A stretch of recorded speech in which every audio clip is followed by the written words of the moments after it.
Ուզա։ Պարոն Փաշինյան, ամիսներ շարունակ, երբ որ դուք սկսեցիք եկեղեցու եւ գաղափարի հետ կապված գործընթացները, դուք այդ ամեն ինչը փաթեթավորում եք եւ արդարացնում եք որպես հայ առաքելական եկեղեցու հետևորդի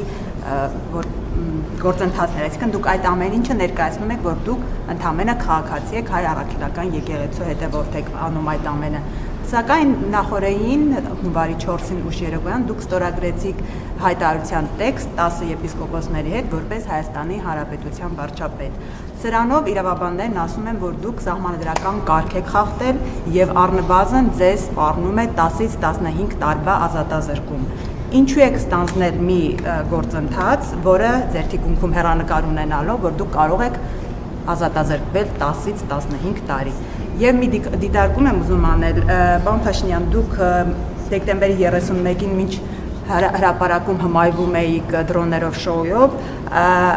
Հայաստանի շատ գյուղերի բնակիչներ, հազարավոր քաղաքացիներ, երեխաներ մթության մեջ ցուրտ տանը դիմավորում էին նոր տարին։ Դուք ստանձնել եք ավելի քան 6 ամիս, կես տարի հեծի կառավարումը։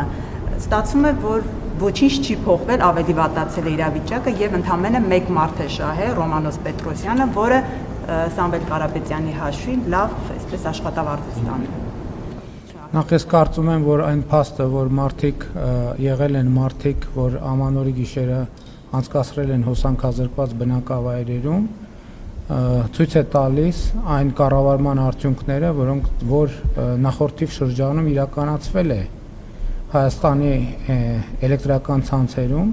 եւ այն process-ները, որ վերջին ամիսներին դուք տեսել եք սկսած մայիսից, հենց դրա արդյունք են, որ Հայաստանի էլեկտրական ցանցերը չեն կատարել իրենց ներդրումային պարտավորությունները եւ մասնավորապես Հայաստանի մարզային բնակավայրերում։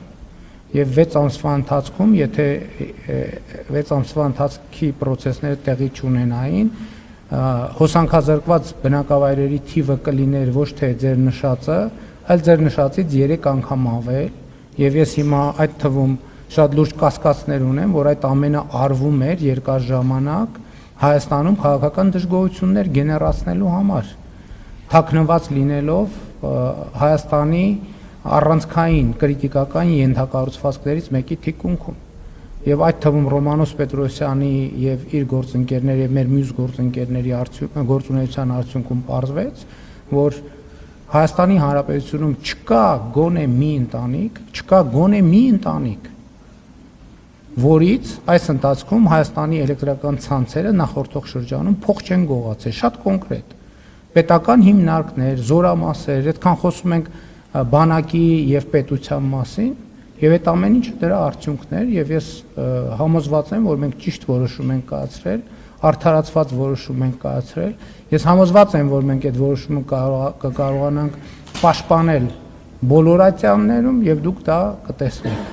Այնպես որ ես ցավով եմ եւ ներողություն եմ խնդրում բոլոր այն քաղաքացիներից, ովքեր ամանորյա գիշերը մթության մեջ են դիմավորել, ներողություն խնդրում եմ այն բանի համար, որ այդ որոշումը, որ ես կայացրել եմ մայիսին, եւ այն պետությունը, կառավարությունը եւ պետական մարմինները են որոշումները, որ կայացրել են հետագայում, այդ որոշումները չեն կայացրել 3 տարի առաջ, 5 տարի առաջ, 7 տարի առաջ։ Այդտեղ մենք սխալվել ենք եւ մենք հիմա պետքա մեր սխալները ուղղենք։ Եվ իմիջիալոց, որ ասում եք Ռոմանոս Պետրոսյանն է շահել են նաեւ Հայաստանի էլեկտրական ցանցերի բազմաթիվ աշխատողներ, ովքեր երկար ժամանակ տարիներով ի տարբերություն Վերնախավի պարգևավճարներ եւ հավելումներ չեն ստացել, Ռոմանոս Պետրոսյանի գործունեության մեկնարկից հետո այդ թվում հավելումներ են ստանում եւ ընդհակառակը ղեկավար կազմը չի ստանում այնքան հավելումներ։ Եվ դուք այնպիսի բացահայտումներ կտեսնեք, այնտեղ մարդիկ են եղել, որ տասնյակ միլիոնավոր դրամներով են հավելումներ եւ պարգևավճարներ ստացել։ Բայց ինչի կառավարությունը մեկը 1000 դրամ պարգևավճար է ստանում, ամիսներով գրվում է դրա մասին։ Այդ ինչի է մեր մամուլը լուր։ Հետաքրքիր է, այդ ինչի է մեր մամուլը լուր։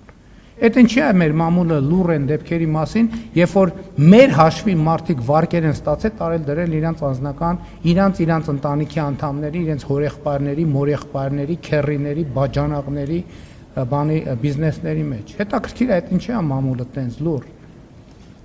Ինչի այդ տասնյակ միլիոն եւ տասնյակ միլիարդ դրամները, որոնք գողացվել են Հայաստանի Հանրապետության կոնկրետ անուն ազգանուն հեռախոսի համար ունեցող հասցե ունեցող քաղաքացիներից բան են, հա, տենց ուշադրության արժանի չեն, այլ որևէ տեղում ենթադրենք 1000 դրամ ավել ծախսված որևէ միջոց կոնկրետ նպատակային դա է ուշադրության արժանի։ Ինչ ով է ձեզ ասել մասնավոր միջոցներ։ Էցի միջոցները ձևավորվում են Հայաստանի Հանրապետության քաղաքացիների, սպառողների վճարած վարձերից, վճարներից։ Հենց այդտեղ է որ այդ ամբողջ խնդիրը։ Հեծում չկա մասնավոր միջոց։ Հեծում մի րոպե սպասեք։ Հեծում կամ վերցրած է վարկեր, որի համար էլի վճարում ենք մենք։ Հեծում կամ գործում է էլեկտրոէներգիայի սակագինը, որի համար վճարում ենք մենք։ Դեռ քիչ չի, որ էլեկտրոէներգիայի սակագնի համար մենք վճարել ենք, քաղաքացիները վճարել են։ Հավելագրումներ են արվել պետական հիմնարկների վրա, մասնավոր հիմնարկների վրա։ Հայաստանի Հանրապետությունում մի ընտանիք չկա, որից հեծը ձեր նշած անձանց կառավարման շրջանում փող չի գողացել։ Մի այդպիսի ընտանիք չկա։ Մի այդպիսի հիմնարկ չկա, մի այդպիսի մարդ չկա, մի հոգի։ Երևի մենակ իրանք իրանցից էլ ըստ ամենայնի գողացած կլինեն։ Ինչ վերաբերվում է Հայաստանյաց առաքելական Սուրբ Եկեղեցու բարենորոգման խորհրդին, գիտեք, ես հիմա վարչապետ եմ, չէ՞ որպես ձեր առաջ հանդես գալ, ես քաղաքացի չեմ։ Ես քաղաքացի եմ նաև, ես Հայաստանյաց առաքելական Սուրբ Եկեղեցու հետևորդ եմ նաև։ Հիմա ասենք այդ փարիսեցիությունը ինչի համար, շատ լավ ես կարող էի բան անել գրել Նիկոլ Փաշինյան Հայաստանի Հանրապետության քաղաքացի։ Եվ դուք այսօր բրիֆինգին հարց կտայիք։